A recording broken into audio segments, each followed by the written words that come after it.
Bonjour à toutes et à tous. Donc, je suis Violaine Mélier. Donc, comme l'a dit Julie, je suis chargée de projet à l'Agence régionale de la biodiversité et je pilote l'outil Observatoire régional de la biodiversité.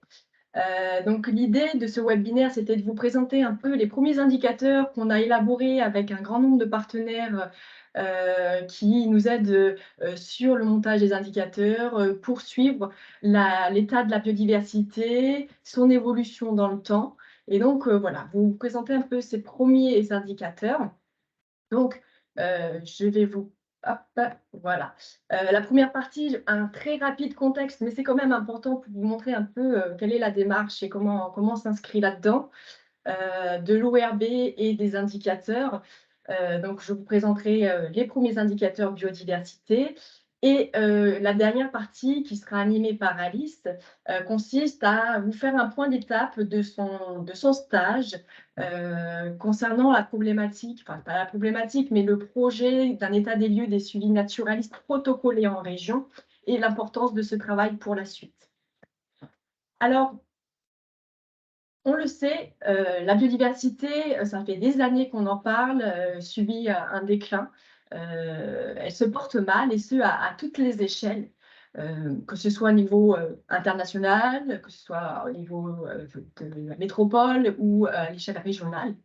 Et pour ça, on a besoin de pouvoir, au-delà de cette constatation, on a besoin de pouvoir évaluer ce déclin, comprendre les facteurs qui agissent de manière positive ou négative, justement, et qui influencent l'état de la biodiversité, de comprendre l'ampleur et la vitesse d'évolution. Donc, pour illustrer un petit peu ce phénomène à l'échelle internationale, je vous ai rajouté quelques graphes qui sont relativement récents, hein. Vous avez ici à votre gauche le graphe sur la source, c'est donc le WWF, qui date de 2022 et qui présente l'indice des planètes, des planètes vivantes, qui suit 32 000 espèces de vertébrés depuis les années 70 jusqu'en 2020, et on s'aperçoit qu'il y a plus des 2 tiers de ces espèces qui ont subi un important déclin. Donc on voit bien que là, on commence à avoir des tendances qui sont quantifiées dans le temps et qui permettent un peu d'évaluer cette tendance de déclin. Parce que c'est bien de savoir que ça baisse, mais il faut savoir à quelle vitesse également. Pour les invertébrés, c'est la même chose, hein. La constatation est la même. Les insectes sont en déclin et de manière assez importante. Donc là, vous avez également des chiffres. Et plus récemment, Le Monde, vous avez sûrement dû voir paraître l'article qui date de février 2023, qui présentait les résultats avec une chute d'abondance entre 70 et 80%, notamment des pollinisateurs. Donc, ce qui est très, très inquiétant. Maintenant, si on rétrécit un peu notre champ d'observation à l'échelle nationale, eh bien, on s'aperçoit qu'on a également des données, mais c'est généralement des données un peu plus factuelles, dans le sens où on n'a pas des chiffres sur l'évolution des tendances, si ce n'est pour les oiseaux, puisqu'on a la chance d'avoir des suivis depuis longtemps, un historique également. Et donc, l'Observatoire national de la biodiversité a pu évaluer ce déclin, notamment des oiseaux communs spécialistes, de 24%. Pour d'autres groupes taxonomiques, c'est un peu plus difficile.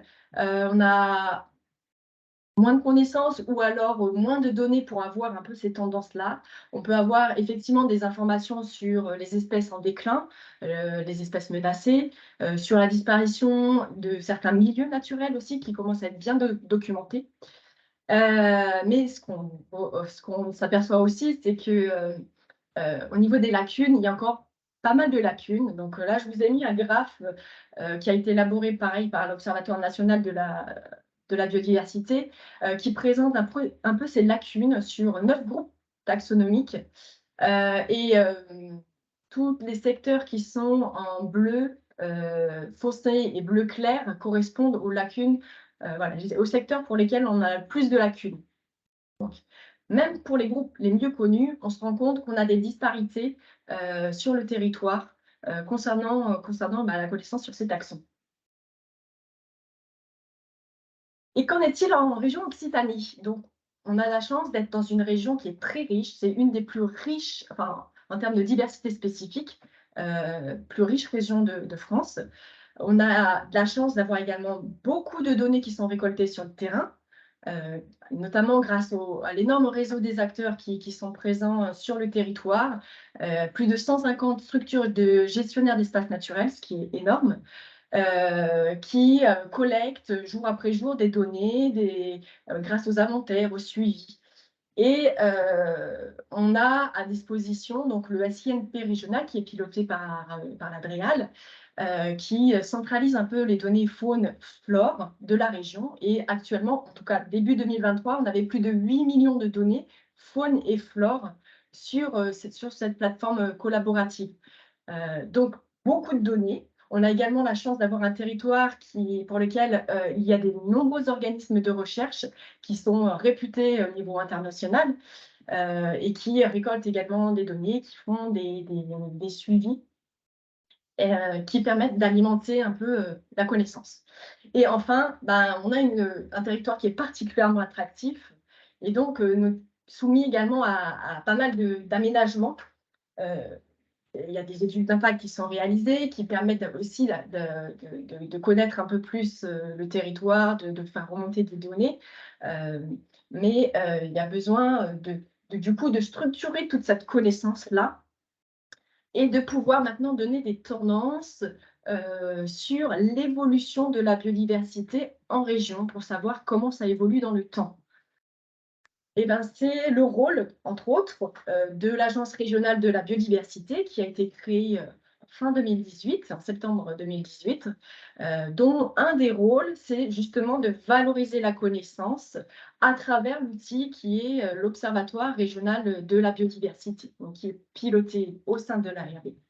Donc, évidemment, l'Agence régionale de la biodiversité n'a pas que ce rôle-là. Il est également là en tant que un rôle de mise en réseau des acteurs et également d'accompagnateur, accompagner les porteurs de projets dans la mise en place d'actions favorables pour la biodiversité. Je ne vais pas détailler ces points-là. L'objectif, c'était bien de vous montrer que c'est l'ARB qui pilote l'observatoire. Alors, l'observatoire, quel est son rôle ? Le rôle, c'est de valoriser les connaissances, de mettre à disposition un certain nombre d'informations sur la biodiversité, que ce soit la faune, la flore, les milieux naturels, le fonctionnement, voilà, valoriser un peu tout ça. Il a pour cible deux types de publics, à la fois les décideurs et les élus qui disposent d'un certain nombre de leviers qui vont nous permettre justement d'agir et donc de les embarquer en fait dans la transition écologique et faire en sorte de mettre en place des actions favorables pour la biodiversité. Et pour ça, il faut qu'ils soient suffisamment informés et sensibilisés aux questions de biodiversité. Et également le grand public, donc les citoyens, donc à travers la mise en place d'informations. L'objectif de l'Observatoire est de deux types de missions, à la fois évaluer les politiques publiques et notamment la stratégie régionale de la biodiversité, puisque l'OEAB est un outil opérationnel de suivi d'évaluation de la SRB. Et le second, c'est de suivre l'état et l'évolution de la biodiversité. Donc, comment mettre à disposition des informations? Eh bien, à travers des indicateurs. Donc, des indicateurs, qu'est-ce que c'est exactement? C'est un outil qui est destiné à résumer une information qui est complexe et de pouvoir discuter avec les uns et les autres en ayant le même langage avec tous les acteurs. C'est aussi un outil qui sert d'évaluation pour les politiques publiques, pour savoir si on est dans la bonne trajectoire et si les actions qui sont mises en place sont efficaces. Un indicateur, il mesure un instant T, quelque chose qui est factuel, mais objectif. Et enfin, un indicateur est là pour répondre à une question précise. Donc ça, c'est important. Tous les indicateurs qui sont montés doivent pouvoir répondre à une question. Il ne pourra pas répondre seul à la question posée, mais il apporte un éclairage, un focus particulier, avec aussi un certain nombre de biais, de limites qu'il faut prendre en compte et qu'il est important de mentionner quand on élabore un indicateur. Chaque indicateur est basé sur le modèle état, pression, réponse. Ça permet un peu d'identifier quels sont les facteurs qui influencent l'état de la biodiversité. En termes de pression, les menaces, comment elles évoluent dans le temps, est-ce qu'elles diminuent ou au contraire, est-ce qu'elles s'accélèrent? Il y a également des indicateurs de réponse. Et donc, les indicateurs de réponse vont pouvoir évaluer les actions qui sont mises en place par la société pour éviter cette érosion, pour la restreindre, voire l'arrêter. Et donc, il y a également des indicateurs d'état sur la faune, la flore, savoir comment ça évolue dans le temps. Alors, je vais vous présenter ici les premiers indicateurs de connaissance sur la biodiversité. Donc là, c'est sur la faune. Alors, indicateurs de connaissance, c'est essentiellement des informations qui sont factuelles, qui nous permettent un peu de faire un tour d'horizon par groupe taxonomique pour savoir quel est le nombre d'espèces que nous avons à l'échelle Occitanie et avoir d'autres types d'informations. Donc là, je vais commencer par la diversité spécifique et je vous balaye à tous les groupes taxonomiques que nous avons élaborés à travers des indicateurs. Donc, on a réalisé des indicateurs de connaissance sur donc les oiseaux, les mammifères terrestres non volants, les chiroptères, amphibiens, reptiles, les papillons de jour, les odonates, poissons et flore vasculaire également. Et donc, qu'est-ce qu'on se rend compte? C'est que on a un territoire très riche et là, vous avez un graphe qui présente l'ensemble des espèces de France métropolitaine qui sont présentes en région Occitanie. Et donc, on a, pour la plupart des groupes taxonomiques, plus de 70% des espèces de France présentes en région Occitanie. Donc, on a la région Occitanie a de fait une responsabilité vis-à-vis de toutes ces espèces-là. Sur ces indicateurs de connaissance par groupe taxonomique aussi, vous pourrez trouver sur les fiches indicateurs un certain nombre d'informations concernant l'état des connaissances. C'est-à-dire que par groupe taxonomique, on a réalisé une carte de l'état des connaissances dont nous avons à un instant T. Donc là, ça a été fait en 2021. Là, vous avez une carte de répartition des données de papillons de jour. Et donc, on se rend compte qu'effectivement, sur le pourtour méditerranéen, on a beaucoup plus de données. Et donc, il y a un certain nombre de biais, effectivement, et qui sont indiqués pour chaque indicateur. Évidemment, autour du pourtour méditerranéen, on a beaucoup plus d'experts qui sont en capacité de faire des relevés papillons et donc de récolter de la donnée. Alors que sur des secteurs comme à l'ouest du Gers, par exemple, on a un peu moins de données. C'est peut-être également aussi parce que c'est des territoires qui sont moins attractifs, où il y a moins d'inventaires qui sont réalisés. Donc ça fait partie des biais que l'on mentionne effectivement dans les indicateurs. Mais ça permet de savoir où est-ce qu'on en est à un instant T par rapport à ces données faunistiques et floristiques. Ces indicateurs de connaissance sur la faune et la flore permettent aussi de faire un peu un état des lieux sur les espèces menacées. Les espèces menacées basées sur les listes rouges, donc soit les listes rouges nationales quand il n'existe pas des listes rouges régionales.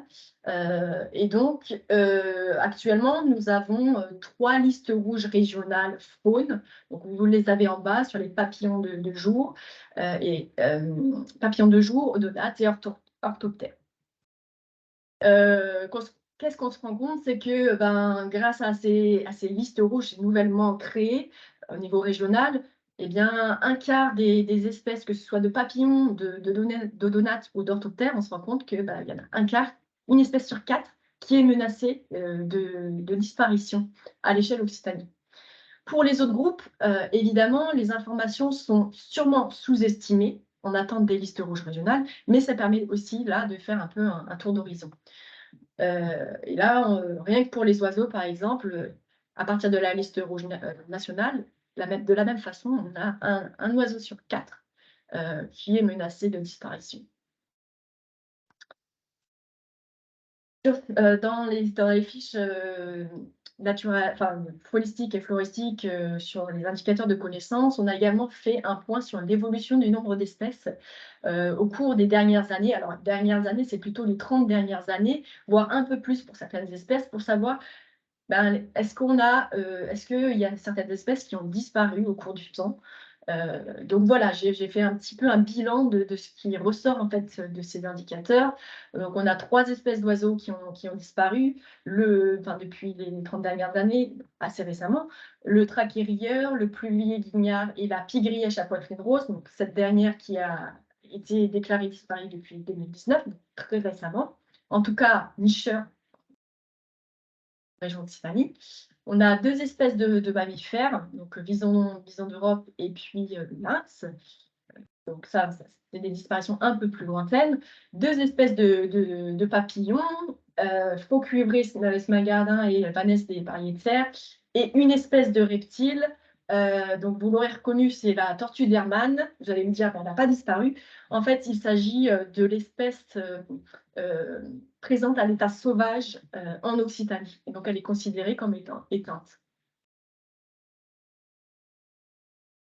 Au-delà des indicateurs de connaissances sur la faune et la flore, qui permet d'avoir vraiment un état factuel, l'objectif, c'est vraiment d'avoir des indicateurs, ce que j'appelle moi de tendance, et donc d'avoir euh, une analyse qualitative et quantitative, notamment en termes de population, savoir comment elles évoluent dans le temps. Pour avoir des indicateurs de tendance, il nous faut des données, généralement des données qui sont protocolées avec une certaine historicité. Et pour la région Occitanie, ça a pu être le cas notamment pour les oiseaux, puisqu'on dispose de beaucoup de données.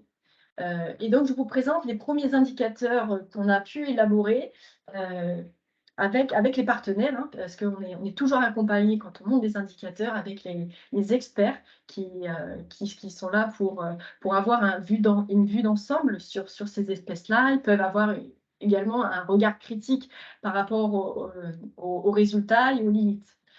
Là, vous avez l'indicateur sur les populations nicheuses de rapaces communs en Occitanie. Donc, il y a 8 espèces de rapaces communs, à la fois des rapaces diurnes et nocturnes. Donc là, j'ai fait juste un focus sur les rapaces diurnes. Et on se rend compte que depuis 2012, les populations sont plutôt en déclin. En tout cas, la tendance n'est pas favorable pour les 4 espèces qu'on vous présente ici. Donc les constats, enfin c'est un constat, mais la raison pour laquelle ces espèces sont en déclin, c'est très varié, ça dépend des espèces effectivement. Et ça, vous pouvez retrouver toutes les informations directement dans les fiches d'indicateurs qui sont présentes sur le site internet de l'ARB Occitanie. Mais c'est pour vous donner un peu une vision d'ensemble. De la même façon, on a pu également élaborer d'autres types d'indicateurs, toujours sur les oiseaux, puisque sur les groupes taxonomiques, actuellement, nous n'avons pas suffisamment d'informations ou de données protocolées pour avoir le même type d'analyse, en tout cas sur l'évolution des populations. Alors, vous avez ici donc les autres indicateurs que nous avons montés. Un indicateur sur les populations nicheuses de rapaces menacées, pour le coup. Là également, ça fait référence aux principales espèces de rapaces menacées. Et on s'aperçoit que la tendance est plutôt inverse, plutôt favorable, avec un taux de croissance qui est en moyenne de 8% par an. Évidemment, quand on regarde espèce par espèce, voilà, les croissances ne sont pas identiques, mais de manière générale, elles sont toutes en train d'augmenter. Et ça, c'est plutôt une bonne nouvelle.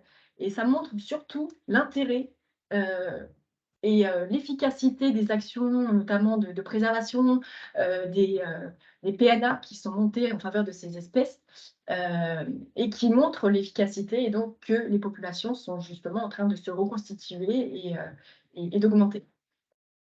De la même façon, un indicateur sur l'otard de canne petière a pu être réalisé, notamment sur les effectifs nicheurs. Et là aussi, les tendances sont plutôt positives, même très positives, puisque l'effectif nicheur entre 2000 et 2020, donc en l'espace de 30 ans, c'est plus 320%, donc ce qui est très bien. et donc qui montre aussi l'efficacité lorsqu'on met du temps et des moyens humains et financiers sur ces espèces-là. On voit que ça a un réel effet. Sur les populations de pies grièches également, donc 4 espèces de pies grièches qui ont été évaluées au cours du temps. Par contre, là, effectivement, pour ces espèces, on voit plutôt une tendance qui est défavorable, et notamment parmi ces espèces de pies grièches, la pie grièche à poitrine rose, dont on a constaté effectivement la disparition récemment. Voilà.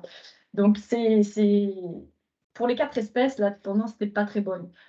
Et uniquement pour la pie grièche grise pour lequel on n'a pas suffisamment de données pour avoir vraiment une tendance à l'échelle de la Réunion.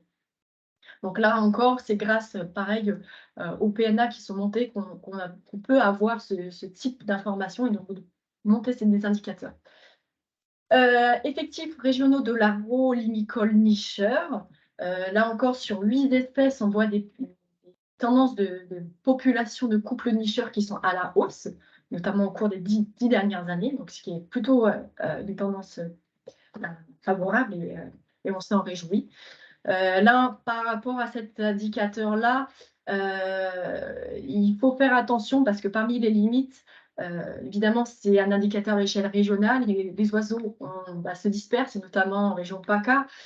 Donc, il peut y avoir des variations d'effectifs, mais qui sont plutôt liées à la limite administrative pour lequel l'indicateur a été créé. Et ça, effectivement, c'est important de le savoir. C'est pas parce que les tendances sont très négatives ou d'une année sur l'autre que forcément c'est défavorable pour l'espèce. Il peut y avoir aussi des migrations de population d'une région administrative à l'autre. De la même façon pour l'indicateur oiseaux d'eau hivernant. Donc là, on a aussi, donc là, il y a beaucoup plus d'espèces qui sont prises en compte. C'est notamment grâce au comptage wetland, donc c'est sur lequel se basent les données. Et donc là, on a des tendances qui sont variables selon les espèces au cours des 30 dernières années. Donc là, je vais vous faire un peu un focus sur 2 tendances qui sont contradictoires.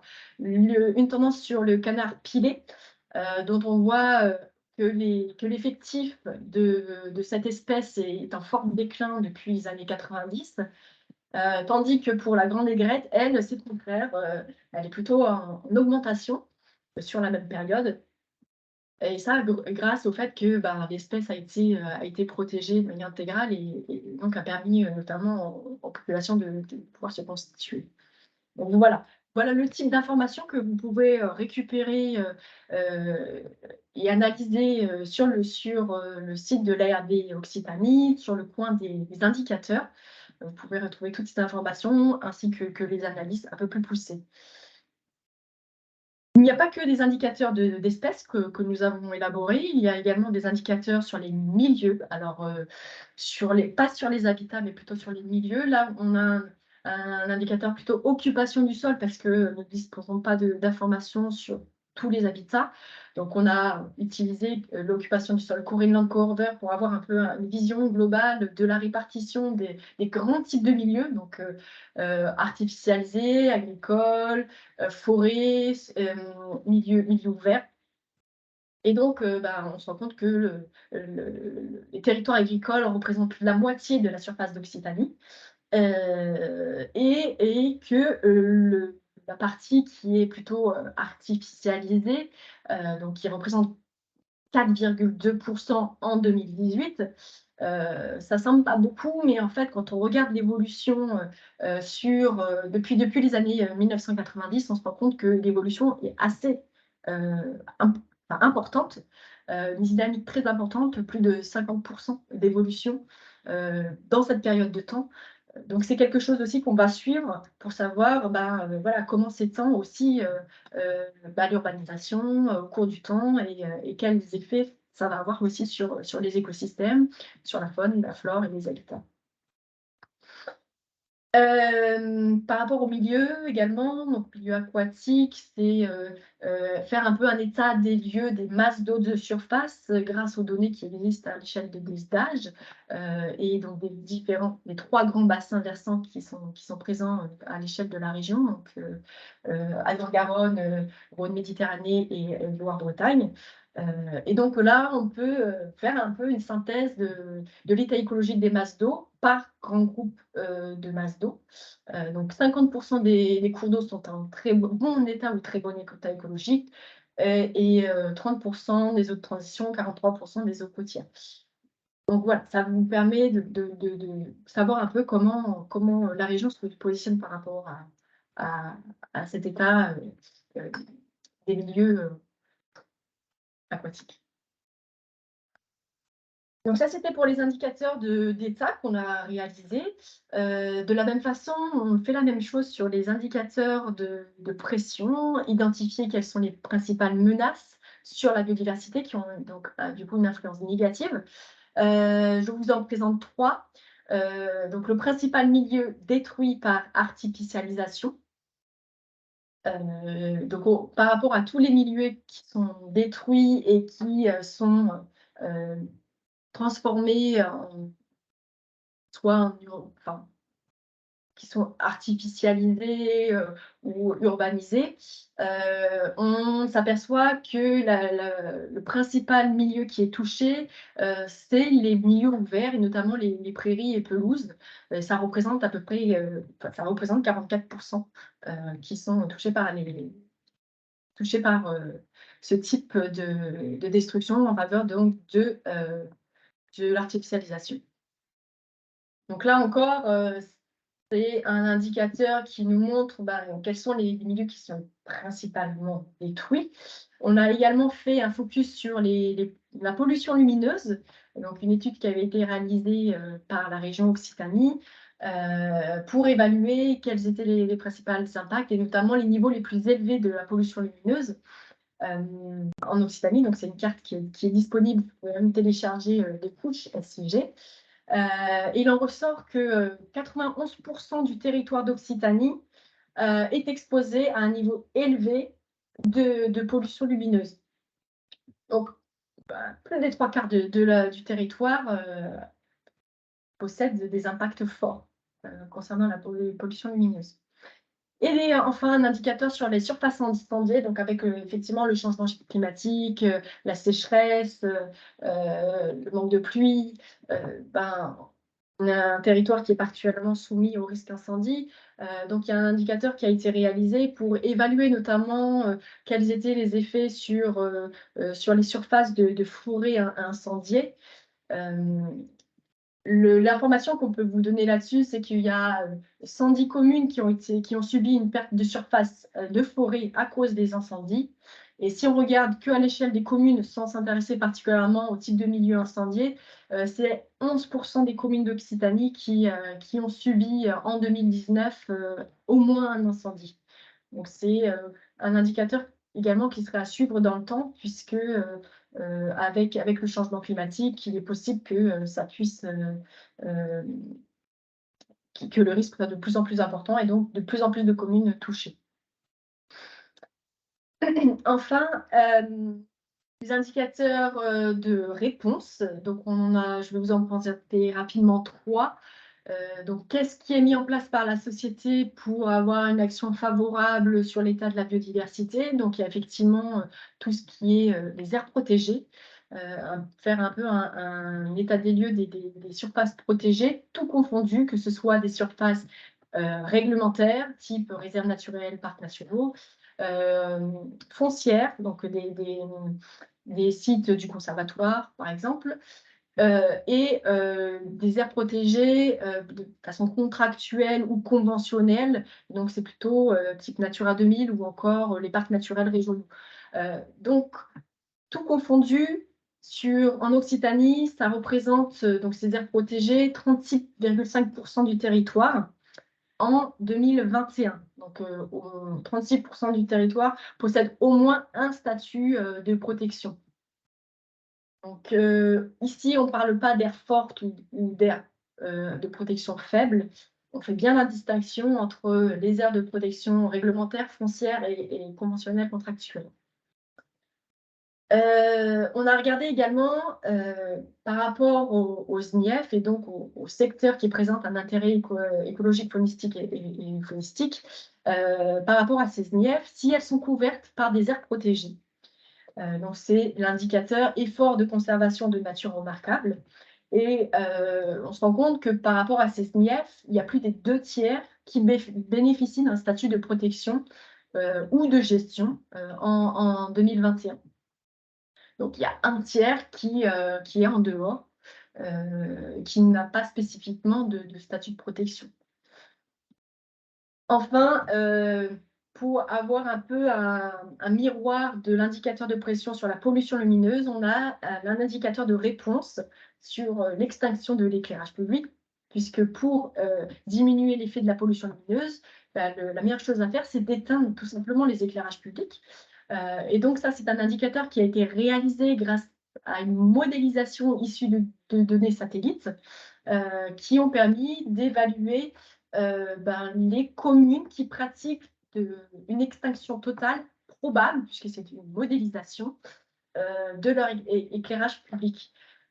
Et donc, cet indicateur montre qu'il y a presque 10% des communes d'Occitanie qui semblent, puisque c'est encore une fois une modélisation, et donc du coup, ce serait quelque chose qui serait à vérifier grâce au retour des communes, donc 10% qui pratiquent une extinction probable totale de l'éclairage. Donc là encore, on s'attend à ce que plus il y a de communes qui éteignent, et plus il y a des effets positifs, et donc une pollution lumineuse moindre à l'échelle Occitanie. Donc ça aussi, c'est à suivre dans le temps. Voilà, vous avez tous ces indicateurs que j'ai rapidement balayés, mais c'est pour vous donner vraiment les principales informations et le type d'indicateurs qu'on a monté. Tout est disponible sur le site internet de l'ARB Occitanie. On a élaboré le panorama, donc qui présente un peu les grands milieux des espèces par type de milieu, les fiches indicateurs. Vous aurez prochainement, puisque l'ARB Occitanie va avoir un nouveau site internet, vous aurez également des fichiers Excel pour récupérer des informations, notamment en termes de diversité spécifique par département, etc. Donc des données à l'échelle départementale également. Vous pourrez les télécharger dès que le prochain site internet de l'ARB sera disponible. Et puis évidemment donc, le poster que nous avions réalisé. Donc vous voyez qu'ici on a beaucoup d'indicateurs qui sont plutôt factuels, qui ne permettent pas d'évaluer l'efficacité des mesures encore, des tendances qui sont uniquement sur les oiseaux. Et donc l'objectif, c'est de pouvoir le faire la même chose sur d'autres groupes taxonomiques. Donc, avant de passer à la partie suivante, si vous avez des questions, je vous laisse la parole. Merci Violaine, et bonne introduction sur le suivi, effectivement, sur la suite avec Alice. J'ai mis le lien du coin des indicateurs dans le chat également, voilà, si vous voulez récupérer l'adresse plus facilement. Claudine? On ne t'entend pas.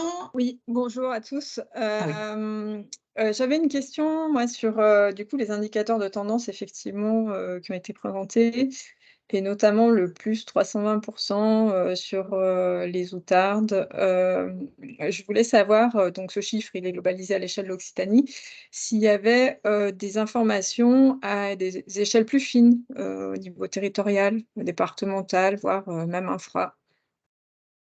Alors, en fait, quand on réalise des indicateurs, étant donné qu'on a un observatoire régional, on le fait à l'échelle de la région, on descend à l'échelle départementale quand c'est possible.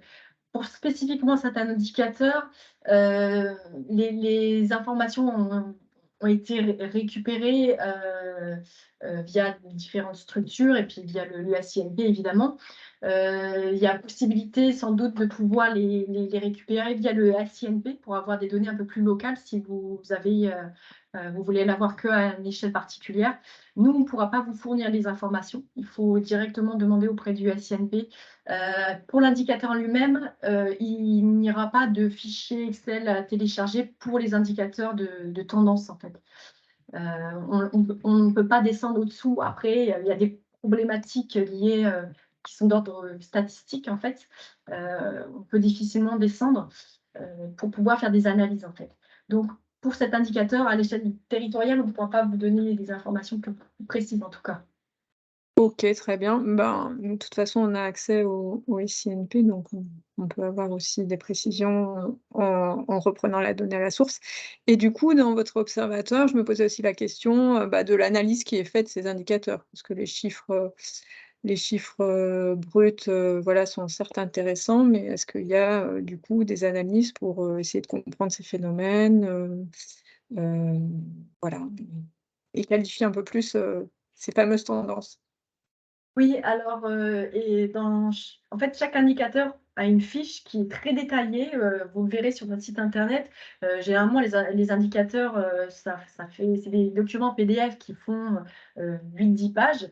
Donc, effectivement, pour chaque type de résultat présenté, il y a une analyse qui a été particulièrement travaillée par les experts sur la question.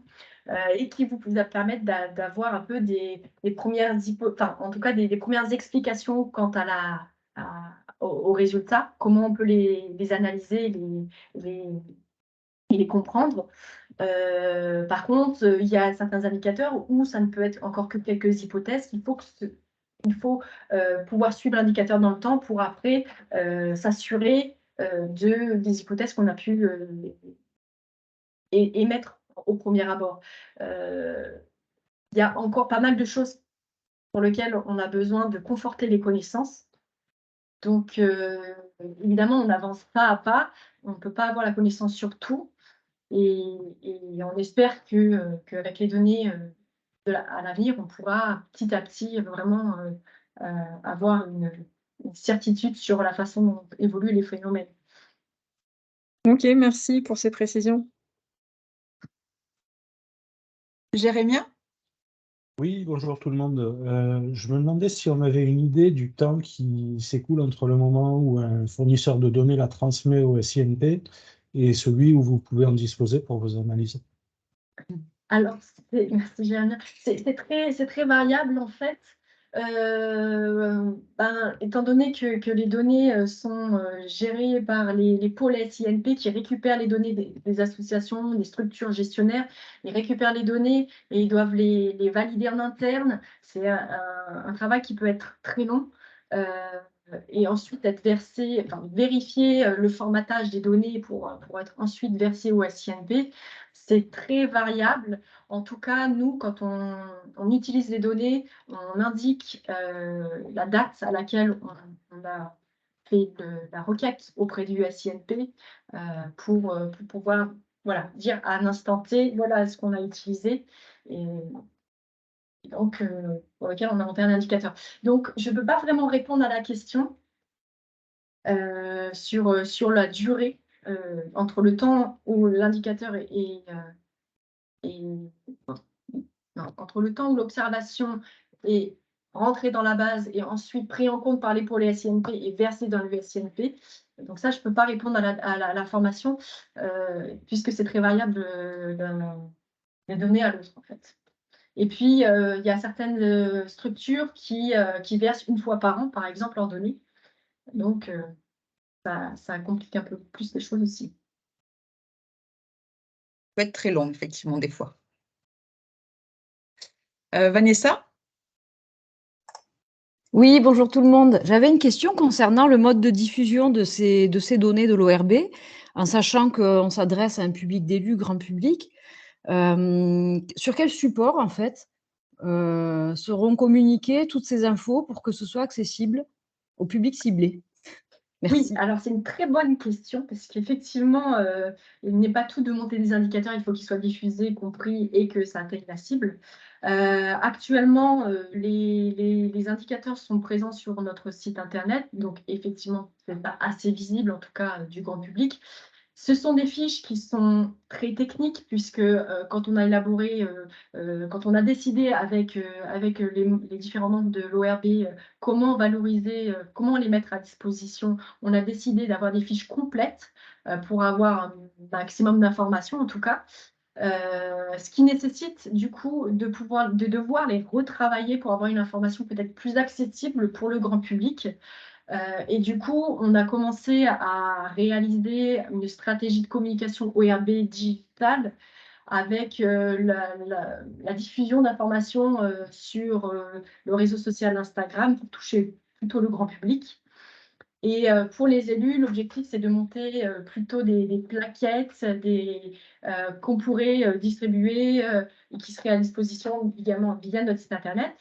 On espère aussi que les différents partenaires de l'ARB, donc vous aussi, gestionnaire d'espaces naturels, vous puissiez vous en saisir de ces indicateurs pour les utiliser soit en tant qu'outil de support, que ce soit auprès du grand public ou pas, pour sensibiliser. Donc voilà, l'idée c'est d'avancer là-dessus en termes de communication pour toucher tout le grand public. Donc on est dans la phase où on a monté les indicateurs, maintenant il faut vraiment qu'on avance sur la partie de communication.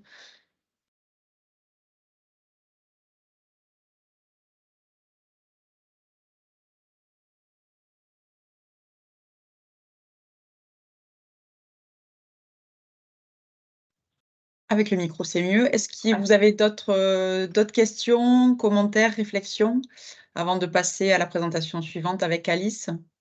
Agnès? Et ensuite, ah ben non, et ensuite, oui, Ève. Agnès et Ève.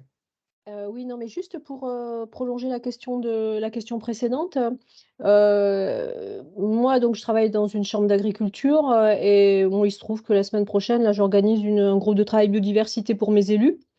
Et moi, au-delà de... Alors, j'avais recherché en amont de la journée d'aujourd'hui un certain nombre d'informations, donc j'ai vu vos fiches qui sont effectivement très intéressantes. Mais moi, au-delà la question sur la communication grand public, l'idée c'était comment est-ce que, est-ce que c'est prévu ou comment est-ce que vous pouvez cibler on va dire des actions à destination des agriculteurs. Alors j'ai une idée, je ne sais pas ce qu'elle vaut.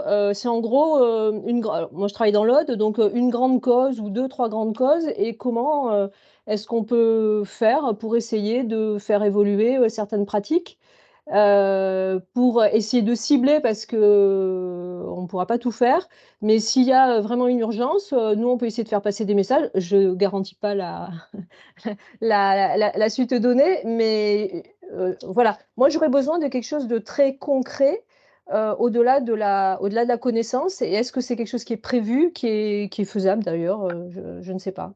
Merci. Alors merci pour la question. La question sur l'agriculture, c'est effectivement une thématique qui est abordée maintenant au sein de l'ORB. On vient tout juste de lancer un premier groupe de travail sur l'agroécologie, donc des questions qui sont liées aux activités agricoles, pour monter des indicateurs spécifiques. Donc là, c'est pour la connaissance et pour tout ce qui est en jeu. Avec tous les partenaires, dont les chambres d'agriculture, effectivement, qui sont partie prenante. De manière générale, l'ARB, dans ses autres missions, notamment accompagnateur, pour accompagner les projets, investit également la thématique. Donc, c'est ma collègue Bénédicte Goff qui est en charge de cette thématique-là et qui pourra peut-être plus avancé en tout cas sur les cas concrets, de savoir sur quoi exactement, quelle est la priorité en termes d'action, comment on peut avancer là-dessus. L'ORB est là pour mettre à disposition des informations, dire voilà où est-ce qu'on en est et quels sont les principaux facteurs qui influencent négativement la biodiversité, en tout cas les problèmes. Mais son rôle s'arrête là. Ensuite, il y aura d'autres actions qui seront menées par l'ARB avec les collègues pour la question de l'agriculture. Voilà, là-dessus, c'est en cours, c'est un travail qui est en cours et Et le mieux, c'est de se rapprocher de mes collègues pour cette thématique particulière. Merci Violaine. Après, c'est vrai que, enfin, je me permets de répondre rapidement, mais par rapport à la baisse de biodiversité dans les sols ou les oiseaux, etc. Agnès, je pense qu'on sait toutes, enfin tous et toi aussi, les actions prioritaires et certaines choses en lien avec l'utilisation de certains produits, etc. Alors c'est pas, il n'y a pas que ça, hein, mais c'est vrai que je pense que les grandes causes qui sont peut-être difficiles à faire passer, elles sont assez connues, mais effectivement, faut qu'on retravaille ça avec Bénédicte qui travaille pas mal avec le milieu agricole, du coup, enfin, qui débute ce travail-là actuellement. Ève et ensuite Émilie. Bonjour à tous. Ouais, je m'interrogeais sur deux points. Je suis un peu surprise quand même par le plus 320% pour l'outarde canepetière. Et je me demandais, en sachant que je pense que les efforts de prospection, ils ont vraiment beaucoup augmenté ces dernières années, hein, avec les différentes démarches Natura 2000, etc., les PNA, etc. Je me demandais si, en fait, ça pouvait pas introduire quand même un biais dans vos indicateurs, c'est-à-dire que voilà, dans le passé, on n'avait peut-être pas autant de données, autant de connaissances, et que peut-être que l'outarde canepetière était beaucoup plus présente, parce qu'on avait, voilà, l'effort de prospection n'était pas le même, etc., et on ne l'a pas vu. Donc, je me posais cette question-là par rapport un peu justement à la pression de suivi qui augmente et est-ce que ça génère pas un biais?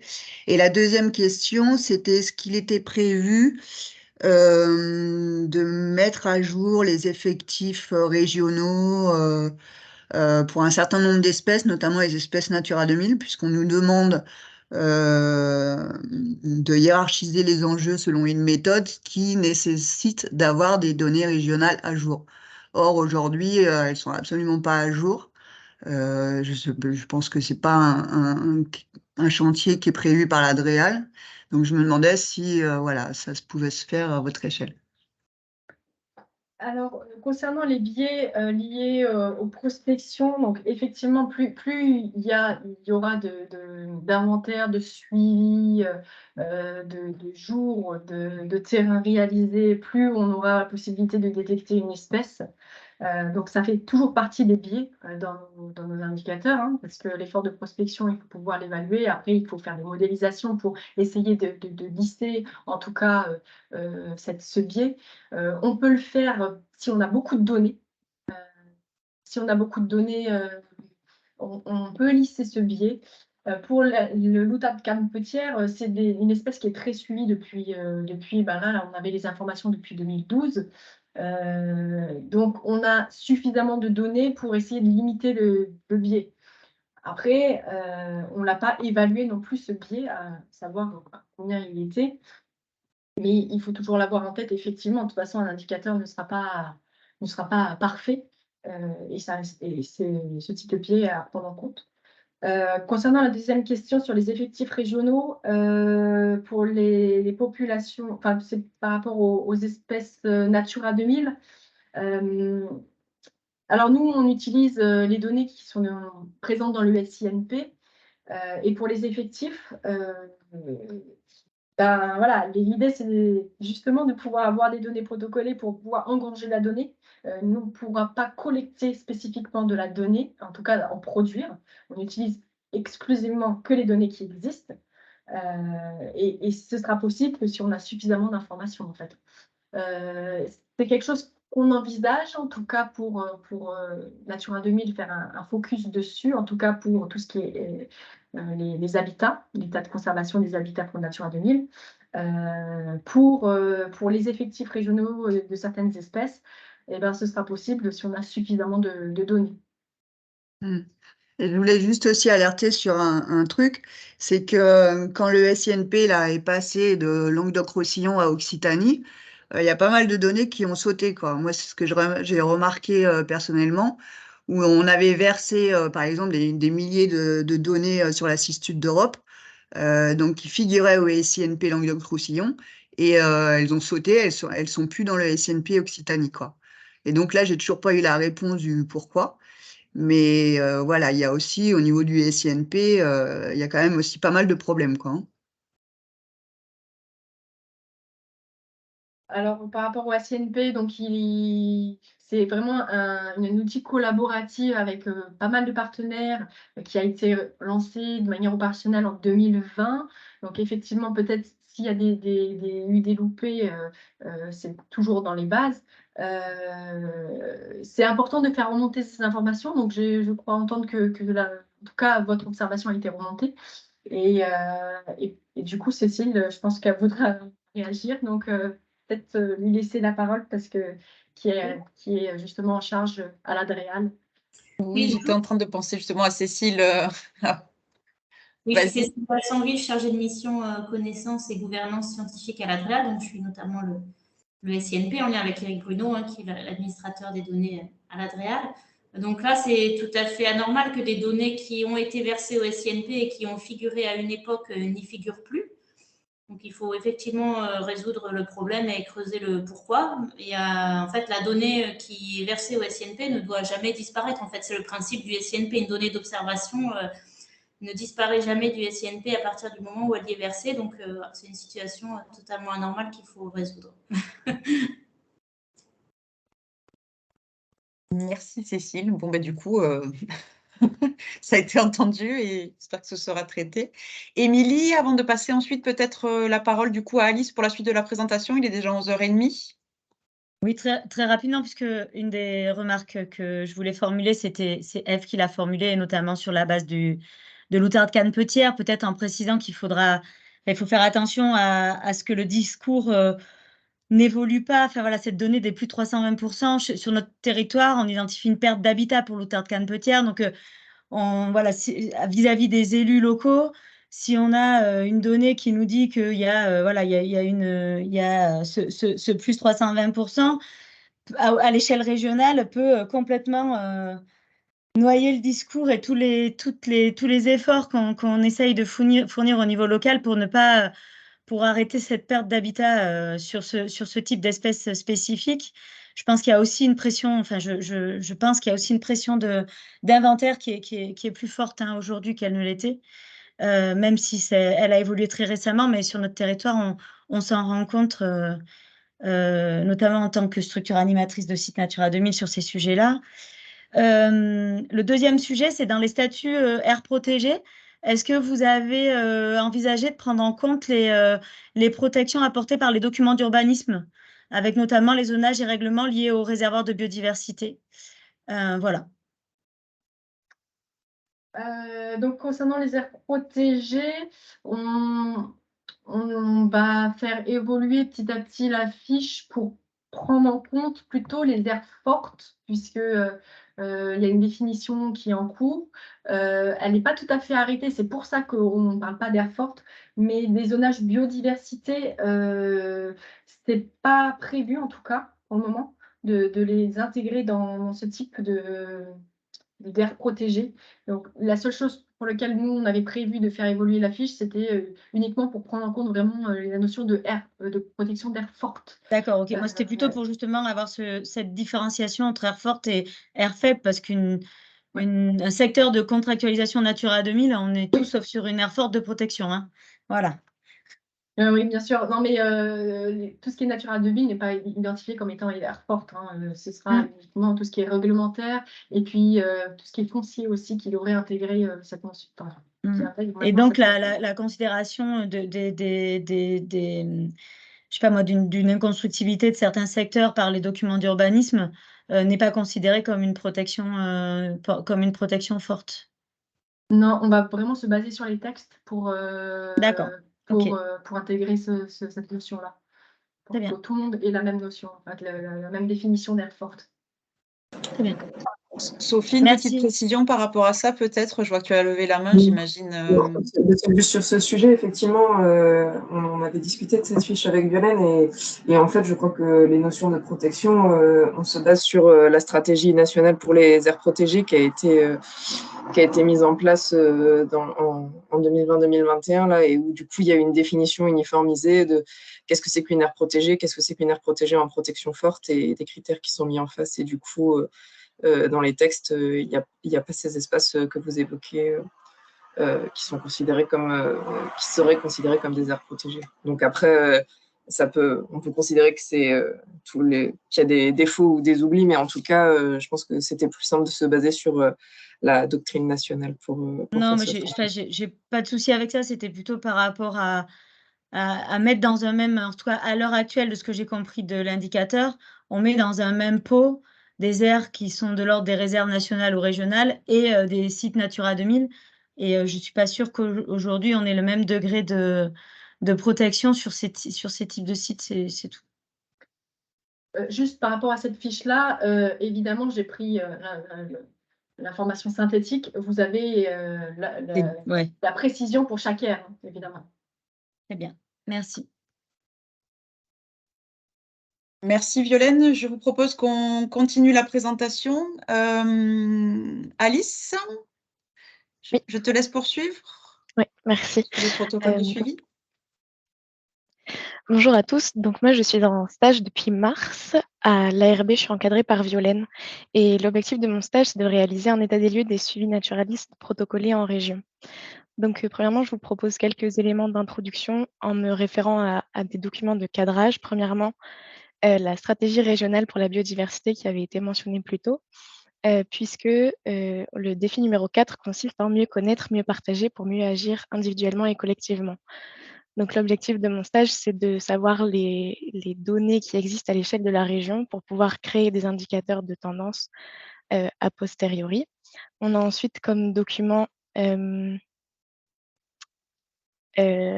peux encore passer s'il te plaît. Merci. Le plan d'action pour les aires protégées d'Occitanie, en particulier l'action numéro 12, qui consiste en encourager l'utilisation d'indicateurs communs à plusieurs aires protégées, voire à l'ensemble de la région, puisque en faisant cet état des lieux et en sélectionnant uniquement les suivis standardisés, ce sont des suivis, puisqu'ils sont protocolés, qui sont réplicables sur plusieurs aires et qui pourraient servir donc à faire des indicateurs communs.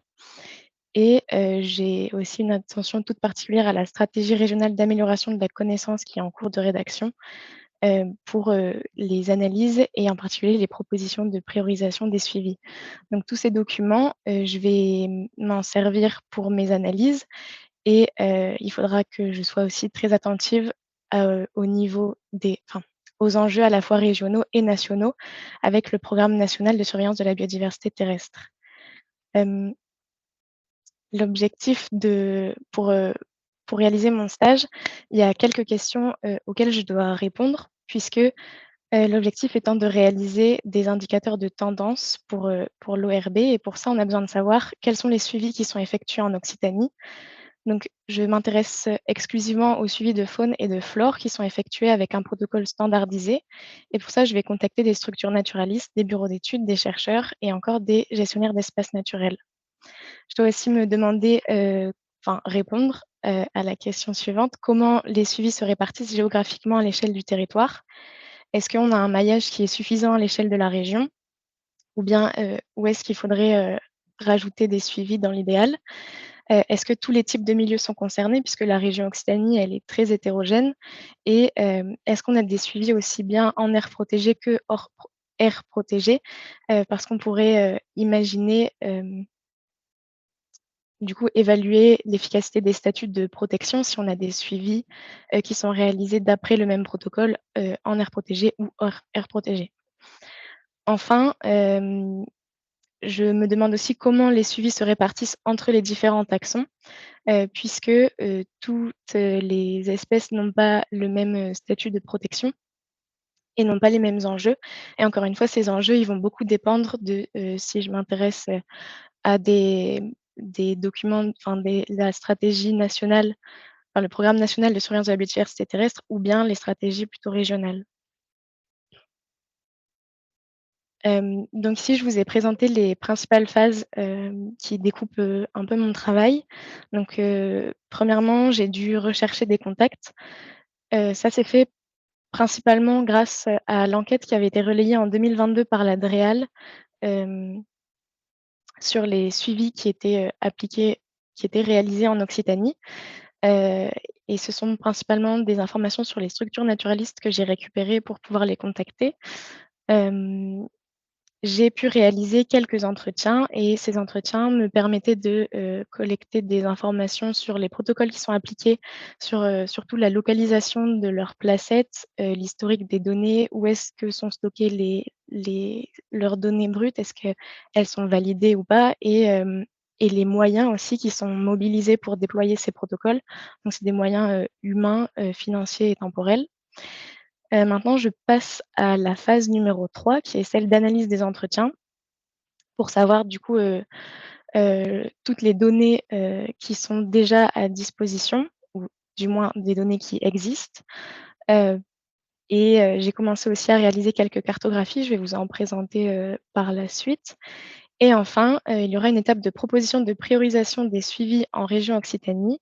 Donc pour ça, ce sera, directement en articulation avec, les documents que je vous ai présentés, juste avant et premièrement, il va falloir définir les axes, de priorisation. Donc j'en ai listé quelques-uns qui sont, encore, hypothétiques et une fois qu'ils seront validés, il faudra analyser les besoins pratiques pour pouvoir y répondre. Donc ici, je vous ai présenté un peu, mes premiers résultats, en particulier les contacts que j'ai pris. J'ai principalement contacté les structures naturalistes puisque c'est celles qui étaient en majorité listées dans le tableau de l'enquête qui avait été relayée par la DREAL et donc j'ai contacté, 160 personnes, mais c'est vrai que j'ai eu moins de résultats que prévu puisque la période, de réalisation de ces entretiens n'était peut-être pas favorable. C'est en ce moment une période de terrain. Ça m'a quand même permis de récolter 84, protocoles de suivi. Ensuite pour les bureaux d'études, je me suis beaucoup appuyée sur un collègue de l'ARB Occitanie, donc qui a transmis un peu ma demande à des bureaux d'études et des entretiens sont prévus, d'ici fin juin. Pour les gestionnaires d'espaces naturels, il y avait quelques aires protégées, qui avaient complété, l'enquête, qui avait été relayée par la DREAL. Donc ça m'a permis de contacter quelques personnes. En plus de ça, les suivis qui sont appliqués, qui sont déployés dans des structures naturalistes, sont souvent aussi appliqués dans des aires protégées. Et puis il y a eu un article de présentation qui avait été déposé aussi sur Osmose. Ce webinaire et cette présentation, c'est aussi pour moi l'occasion de vous solliciter si vous réalisez des suivis. Il y aura mes coordonnées en fin de présentation, pour savoir, si les suivis que vous réalisez sont bien remontés ou non. Et enfin, pour les laboratoires de recherche, j'ai contacté quelques chercheurs, j'ai eu quelques retours, mais qui m'ont pas vraiment permis d'avancer pour les missions de ce stage. Mais j'ai aussi identifié pas mal de suivis grâce à la plateforme de l'OSIOREM. Donc maintenant, je vais vous présenter par groupe taxonomique, où est-ce que j'en suis, sous la forme de ces tableaux. Donc premièrement, la colonne de gauche répertorie les informations que j'ai pu récupérer grâce à des entretiens ou, par, recherche bibliographique. Celle du milieu, ça correspond au suivi qui était référencé dans mon tableau qui me sert de base et où j'ai pu contacter les opérateurs, nationaux, régionaux ou les animateurs des programmes et j'attends encore, des réponses et du coup c'est des personnes que je relance et surtout la colonne de droite, c'est les suivis qui étaient référencés dans mon tableau de travail, mais pour lesquels je n'ai pas réussi à trouver des informations puisque, soit j'ai pas contacté la bonne personne soit je trouve pas la personne contact, soit j'ai pas cette information au niveau régional. Et donc, pour les oiseaux, il y avait énormément de suivis qui étaient répertoriés et ça m'a permis de remonter à 16 protocoles de suivi. Donc ici, je vous propose la cartographie que j'ai pu réaliser en récupérant les placettes stock et STOM en Occitanie. Pour le stock, c'est les données de 2021 et pour le STOM, les données de 2022, récupérées auprès de la LPO et de l'OFB. Donc cette placette, c'est surtout pour vous présenter la répartition géographique. J'ai aussi compté le nombre de suivis qui étaient réalisés dans les aires protégées, donc qui sont, classées comme précisé, juste avant en fonction de la protection réglementaire foncière ou bien conventionnelle contractuelle. Au total, il y a 293 suivis stock en Occitanie. Il y en a une centaine qui sont pas poursuivis en 2022 puisque c'est un réseau de bénévoles. Et puis pour les placettes de suivi STOM, on avait 49 en Occitanie. Donc elles sont réparties de façon assez hétérogène en fonction des départements. On a beaucoup de suivis, en particulier dans les PNR. Et aussi, petite précision, pour le suivi stock et le STOM, il faut nuancer puisque c'est des mailles de 5 sur 5 km. Donc il y a de nombreuses aires protégées dans lesquelles c'est pas possible d'appliquer ce type de suivi. Maintenant, pour les mammifères, j'ai identifié 13 protocoles de suivi. Ceux qui sont en grisé, donc par exemple le vison d'Europe, c'est parce qu'il n'y a pas de protocole de suivi qui existe, ou alors pour la loutre, c'est des données opportunistes qui sont récoltées. Donc j'ai récupéré pas mal d'informations par rapport aux données, enfin aux connaissances que j'avais auparavant, en particulier grâce au réseau de suivi de l'OFB. Et je suis toujours en train de collecter des informations. Donc, j'ai pu récolter les placettes pour le suivi du chat forestier qui est réalisé par Nature en Occitanie. Et on voit que sur les 87 pièges photos qui ont été déposées, donc c'est un programme qui s'est déroulé, qui s'est terminé là en 2023, la majorité était hors aire protégée. On en avait une vingtaine dans les parcs naturels régionaux. J'ai aussi récupéré les placettes pour les suivis Vigikiro, en particulier le protocole point fixe. Et alors, on a 4004 points de suivi en Occitanie qui se concentrent enfin, on a encore une fois une répartition très hétérogène à l'échelle de l'Occitanie, avec beaucoup de suivi sur le bassin méditerranéen et moins dans d'autres départements. Donc, pour ces suivis, j'ai pas encore pu compter le nombre de suivis en fonction des aires protégées. Et puis, pour les reptiles et les amphibiens, il y avait beaucoup moins de suivis qui ont été recensés dans l'enquête qui avait été relayée. J'ai identifié 9 protocoles de suivi pour les reptiles et 3 pour les amphibiens. Et il y a en particulier les informations géographiques pour les suivis POP. Sauf que, alors ici, il y a une précision importante parce qu'on voit le nombre assez impressionnant de suivis qui sont réalisés, 754 en Occitanie. Sauf que c'est des données qui sont structurées différemment que pour les autres suivis. Et en fait, il y a eu 754 suivis en Occitanie depuis 2022. Le suivi POP, POP reptile, il se réalise sur 2 ans minimum.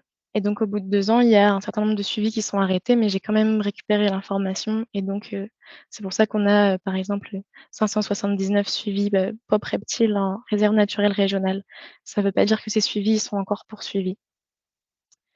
Pareil pour le POP amphibien, on a 2121 suivis réalisés en Occitanie depuis 2022, ou plutôt il y a eu 2121 suivis, qui se répartissent de façon très hétérogène, encore une fois à l'échelle de la région, et on en a plus de la moitié qui sont suivis en parc naturel régional. Ensuite, pour les autres groupes taxonomiques, j'ai pas encore pu récolter toutes les données cartographiques, donc j'ai plus de cartes à vous présenter. Donc pour les poissons, les écrevisses, j'ai récupéré pas mal d'informations auprès de l'ARPO. Donc pas mal. Il y a 9 protocoles de suivi. J'attends encore quelques réponses et j'ai des entretiens encore une fois à venir pour finaliser cette étape des entretiens. Ensuite, pour les insectes, j'ai aussi mis les vers de terre. Encore une fois, j'ai récupéré pas mal d'informations par rapport à ce qui avait été référencé. J'ai eu beaucoup de retours des structures naturalistes sur les suivis qui sont mis en place. Ça m'a permis d'identifier 19 protocoles de suivi. Il y a pas mal de protocoles ou de suivis qui sont en train d'être réorganisés ou des programmes qui sont restructurés. Donc ça va être, c'est pour ça aussi que j'ai pas encore récolté toutes les informations, enfin, en particulier des répartitions géographiques. Et j'ai encore des entretiens prévus cette semaine pour ce groupe. La plus grosse difficulté que j'ai rencontrée, c'était pour la flore, puisque encore une fois, c'est lié à la période, puisque les experts ne sont pas forcément très disponibles pour répondre à mes questions, et donc j'ai identifié seulement 8 protocoles de suivi pour l'instant. Et il me reste encore pas mal de personnes à relancer ou bien des informations à compléter, en particulier sur des espèces rares, donc qui sont listées dans la colonne du milieu. Le conservatoire botanique a été contacté et j'ai déjà récupéré des informations récemment. Et voilà, pareil, c'est un travail du coup que je poursuis un peu d'ici fin juin. Et donc par rapport à la restitution et les rendus de mon stage, il est prévu que je fasse un document sous la forme d'un catalogue qui va répertorier les suivis standardisés qui sont réalisés en Occitanie. Donc là, vous avez par exemple la fiche que j'ai réalisée pour Pop Amphibien. Donc l'idée, c'est que ça répertorie des informations telles que la localisation des suivis en Occitanie, où sont hébergées les données, quelles sont les structures qui y participent. Pour le Pop Amphibien, il y a un lien vers le protocole. Et l'idée de ce catalogue, c'est pas de revenir sur comment appliquer ce protocole, sur le protocole en lui-même, c'est plus sur combien ça va coûter, combien de temps ça va prendre et comment sont valorisées les données. Et puis, la réunion de restitution à la toute fin de mon stage est prévue pour le 8 septembre de 10h à 12h. Et donc, je reprécise que si vous avez des suivis qui n'ont pas forcément été mentionnés dans l'enquête relayée par Adréal, ou si vos informations ne remontent pas nécessairement non plus aux coordinateurs nationaux, n'hésitez pas à me le faire remonter. Donc, je vous ai mis mon mail ou mon numéro. Et il y a aussi un petit questionnaire, si vous pouvez le compléter, où il vous est proposé de lister les suivis que vous mettez en place. Il y a aussi une case à cocher si vous voulez récupérer, si vous voulez que je vous informe pour l'organisation du webinaire, de la restitution en particulier, vous envoyez le lien. Et voilà, merci de votre attention. Puis si vous avez des questions, je vous écoute. Merci Alice. Moi, je pense que le message est passé. Je vous ai mis du coup dans le chat le lien vers le petit formulaire questionnaire. Et Sophie vous a mis les contacts d'Alice du coup dans le chat également. Est-ce que vous avez des réflexions, interrogations par rapport à ce qui vient de vous être présenté par Alice?